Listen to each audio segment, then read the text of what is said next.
Gurang sir का विचार सुनते हैं अगले शेयर पर। तो चलिए सुनिए इनका विचार। बाजार जो है इस वक्त मिडिल ईस्ट के टेंशन को डाइजेस्ट करने की कोशिश कर रहा है, लेकिन ये टेंशन है जो कि खत्म होने का नाम नहीं ले रही है। I think Gaurang sir, now is the time जब हमें वॉर इन्वेस्टमेंट स्ट्रेटजी बना लेनी चाहिए, क्योंकि टेक्निकली तो बाजार को लगातार नेविगेट करने की हम कोशिश कर ही रहे हैं, लेकिन ऐसे में आगे यहाँ से फंडामेंटल नजरिया क्या होना चाहिए। क्रूड ऑयल स्पाइक है, इंडिया विक्स में बढ़त हम देख रहे हैं, और इन तमाम के बीच एफडीआई रूल्स रिलैक्स होते हुए पूरे सिनेरियो सिचुएशन पर एक वॉर इन्वेस्टमेंट स्ट्रेटजी अगर बनानी है तो गौरांग सर क्या होगी आपकी तरफ से? बहुत बहुत धन्यवाद मानसी जी, आपका इस मंच पर आमंत्रित करने के लिए। ईटी नाउ स्वदेश के दर्शकों को और आप सभी को सादर प्रणाम और शुभ दिन हमारे तरफ से। एक छोटा डिस्क्लोजर दे देते हैं कि जो भी निवेश लायक रणनीति आज दोपहर इस कार्यक्रम में रखेंगे मानसी जी, ये बुनियादी तर्क के आधार पर है हमारी फंडामेंटल रिसर्च टीम की तरफ से। इसमें हमारी कंपनी जियोजित अथवा मेरा किसी भी प्रकार का व्यक्तिगत निवेश नहीं है, ना ही किसी प्रकार का वित्तीय लाभ मिलता है, ना ही किसी प्रकार का कॉन्फ्लिक्ट ऑफ इंटरेस्ट। लेकिन इस स्तर पर राय हम हमारे क्लाइंट्स को देते हैं, संभव है कि उनका निवेश हो। तो मानसी जी, मैं काफी सालों से शेयर बाजार से जुड़ा हूं और मेरा जितना भी अनुभव रहा है, खास करके इस तरीके की परिस्थिति में अगर आपने थोड़ी बहुत हिम्मत जुटा करके, थोड़ा बहुत अभ्यास करके, जोखिम झेलने की क्षमता को माप के लंबी अवधि के लिए अगर निवेश किया है, तो ऐसी परिस्थिति गुजरने के बाद, सकारात्मक संकेत आने के बाद बाजार जब ऊपर तरफ के दायरे देता है और अगर आपने निवेश किया होगा ऐसे बाजार में, तो मेरा जहां तक मेरा अनुभव है, बाजार ने कभी भी आपको निराश नहीं किया है। एक बात बिल्कुल निश्चिंत है कि इसका निवारण, इसका यानी कि ये जो युद्ध की परिस्थिति खाड़ी देश में, वेस्ट एशिया में खड़ी हुई है, ये कब, किस समय पर, कौन सी तारीख पर और किस प्रकार से इसका निवारण आएगा, इसके ऊपर मेरे ख्याल से अंदाजा लगाना किसी के भी लिए मुमकिन काम नहीं है, नामुमकिन काम है। लेकिन अगर आपने थोड़ा बहुत साहस किया और निवेश किया, तो मेरे ख्याल से बाजार ने आपको आपके निवेश को सराहा है और आपको अपने निवेश के ऊपर मुनाफा कमा के दिया। एक मैं ब्लैंकेट डिस्क्लोजर देना चाहूंगा, क्योंकि आपने ये प्रश्न पूछा है मानसी जी। मैंने मेरी एसआईपीज जो है वो ना तो कोविड के समय पर बंद करी थी, ना रशिया यूक्रेन के युद्ध के समय पर बंद करी, ना बीच में जो खाड़ी में थोड़ा बहुत संकेत नकारात्मक था, यानी कि इजराइल और हमास का जो परिस्थिति उभरी, तब भी नहीं करी थी और आज भी नहीं और भविष्य में भी नहीं करूंगा। एसआईपीज निरंतर जा रहे हैं और अगर मेरे पास मेरे बचत खाता में पैसे रहते हैं, रुपये रहते हैं, तो मैं थोड़ा बहुत लमसम इन्वेस्टमेंट भी कर देता हूँ। कहने का तात्पर्य ये है कि आप अपना एसआईपीज और छोटा छोटा निवेश जो है वो निरंतर बरकरार रखे, जारी रखे, उसको बंद मत कीजिए।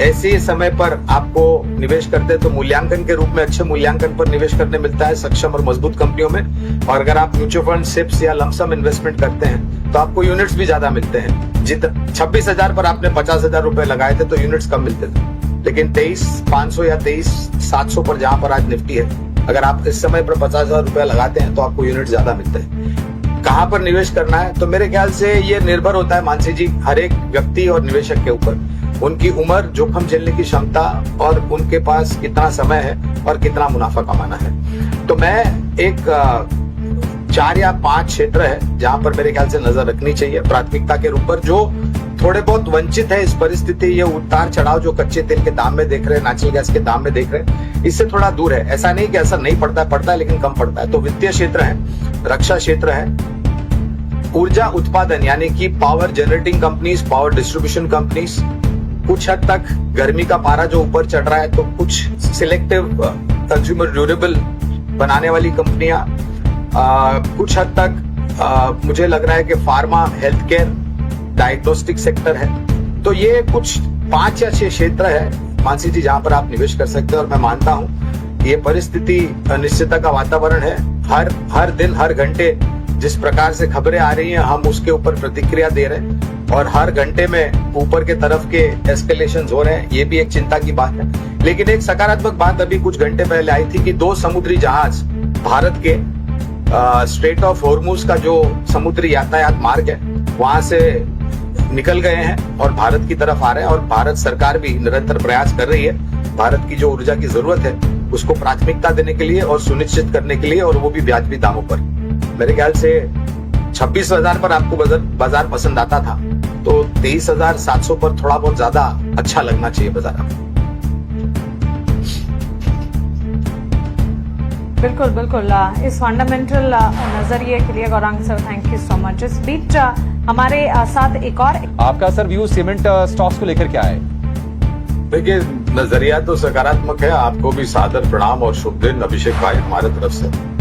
और मैं ये भी मान के चलता हूं अभिषेक भाई के जहां तक दामों में वृद्धि का प्रश्न है सीमेंट के बोरियों के, तो कुछ हद तक कुछ कंपनियां इसको झेल सकती हैं, लेकिन अगर सीमा के पार चला जाता है तो वो परिस्थिति ऐसे बदलती है कि हम और आप जैसे उपभोक्ता हैं उन पर आखिरकार जो वृद्धि है वो लाद दी जाती है और हमें और आपको भरपाई करनी पड़ती है वो बढ़ते हुए दाम। पहली बात। दूसरी बात, जहां तक कच्चे तेल का यातायात, आवागमन या फिर जो आयात निर्यात का प्रश्न है, देखिए अगर आज जिस तरीके से 2 जहाज, समुद्री जहाज भारतीय स्ट्रेट ऑफ हॉर्मुज से निकले और अगर सुरक्षित बाहर निकलते और हमारे बंदरगाह या तटों पर आ जाते हैं तो थोड़ी बहुत राहत की सांस हम ले सकते हैं और ये अनुमान लगा सकते हैं कि आने वाले भविष्य में शायद ये यातायात थोड़ी बहुत और बढ़ सकती है। मैं संख्या की बात कर रहा हूँ समुद्र जहाजों की जो कच्चा तेल और नेचुरल गैस लेके आते हैं, लेकिन ये परिस्थिति ऐसी कि अनुमान लगाना बहुत मुश्किल है अभिषेक भाई। क्षेत्र के आधार पर 2-3 चीजें और कहना चाहूंगा, 30 सेकंड का समय और लूंगा।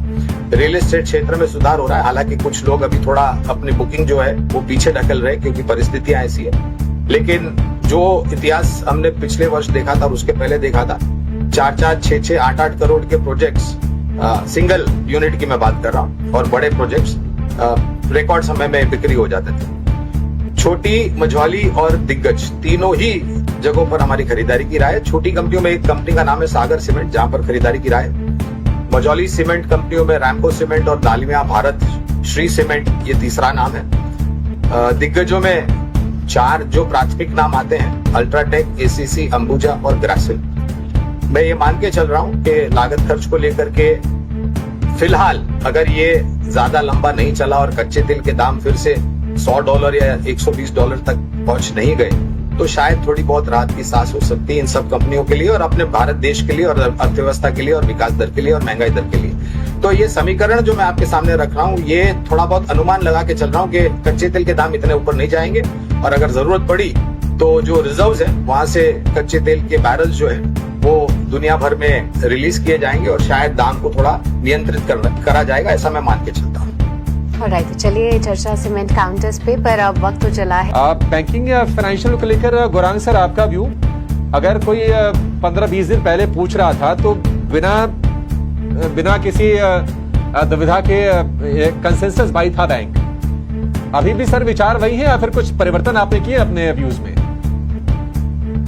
बिना किसी दुविधा और निसंकोच मैं आज भी कहूंगा कि निवेश लायक मौका है HDFC बैंक में, बशर्ते कि आपका नजरिया लंबी अवधि का हो। देखिए अभिषेक भाई, इस प्रकार की गिरावट में, और मेरे ख्याल से HDFC बैंक दिग्गज बैंकों में से एक ऐसा बैंक है जिसने पिछले कुछ महीनों में निराश किया है लोगों को। मैं छोटी या मध्यम अवधि की बात कर रहा हूँ, लंबी अवधि की बात नहीं कर रहा। और जहां तक मैं इतिहास जानता हूं HDFC बैंक का, तो HDFC बैंक ने लंबी अवधि के निवेशकों को मेरे ख्याल से नुकसान तो बहुत दूर की बात हुई, लेकिन मुनाफा बिल्कुल दिया है। और अब तो ये मर्ज्ड एंटिटी हो गई है, जो 2 दिग्गजों का मिलन हुआ था और जो मर्जर हुआ था HDFC लिमिटेड और HDFC बैंक का। बुनियादी दर के आधार पर एज अ डिस्क्लोजर हमारी खरीदारी की राय है और मैं तो इस हद तक कहूंगा कि अगर आपका कुछ पोर्टफोलियो है तो आप बाजार में निवेश कीजिए और दिग्गज शेयरों में आप अपना ध्यान दीजिए और वहां पर आप कामकाज कीजिए। देखिए बाजार में थोड़ी बहुत परिस्थिति ऐसी बिल्कुल है, लेकिन इससे घबराहट करके, डर के जो आपकी लंबी अवधि की विचारधारा है उसमें किसी प्रकार का परिवर्तन मत कीजिए।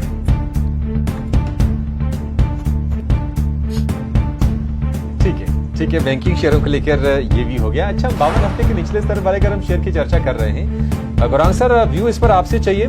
L&T स्ट्रेंथ को लेकर किसी के मन में शक नहीं होगा। लगभग इसके अगर हम इंटरनेशनल ऑपरेशंस की बात करें तो 51% वहां से आय आती है। लेकिन शायद यही एक दिक्कत भी है, क्योंकि इनके ज्यादातर ऑपरेशंस मतलब देखेंगे तो मिडिल ईस्ट में ही हैं। लेकिन आपको क्या लग रहा है सर कि एक अच्छा अवसर है L&T में अभी बाइंग करने का, या फिर थोड़ा और नीचे आ सकता है ये? नीचे आ सकता है अभिषेक भाई, इसमें कोई दो राय नहीं है, क्योंकि मेरे ख्याल से जहां तक मेरी जानकारी है, ऑर्डर बुक का मेरे ख्याल से करीबन 30 या 35% हिस्सा वेस्ट एशिया यानी कि खाड़ी देशों में है, जहां पर ये परिस्थिति है। हम एक चीज ये बोल रहे हैं अभिषेक भाई कि जो गोला बारूदी चल रही है, जो मिसाइल दागे जा रहे हैं एक दूसरे के ऊपर, उससे नुकसान हो रहा है पूरे ढांचे पर। अब जब कभी भी ये परिस्थिति सुलझेगी तो इसको फिर से बनाने की आवश्यकता और जरूरत बिल्कुल होगी, और शायद अब की बार जब बनेगा तो और शायद सक्षम और मजबूत बनेगा। जो पहली बार बना था उससे थोड़ा बहुत ज्यादा सक्षम और मजबूत है। 8 दशक से मेरे ख्याल से L&T हमारे देश में स्थापित है, और जहां तक मेरी जानकारी और मेरा अनुभव है, कितना गलत सही मुझे नहीं पता, ये